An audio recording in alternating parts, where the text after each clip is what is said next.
আসসালামু আলাইকুম আপুরা ভাইয়ারা, কেমন আছেন? ভালো আছেন? এই যে মাংসের মশলা কষায় নিতেছি। এই যে ফ্রেশ মাংস, সিনার মাংস রান্না করব। আর এখানে সাদা রাইস বসি, সাদা রাইস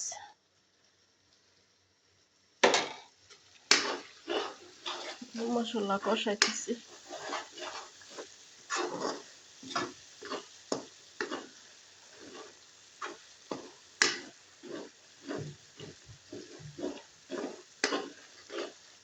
আলহামদুলিল্লাহ কষানো একটু হয়ে গেছে, এবার মাংসটা দিয়ে দিব।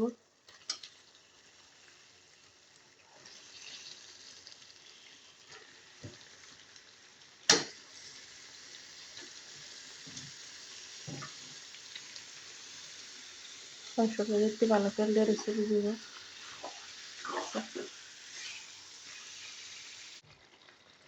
যে কষানি চলতেছে, গরু মাংস কষানি। আর এই যে আমাদের দেশের আলু, এটা বগুড়ার আলু।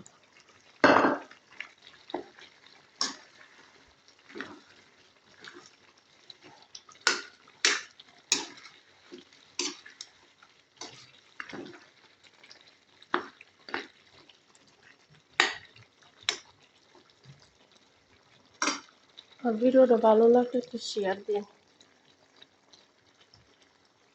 ঠিক আছে? প্লিজ শেয়ার দিন।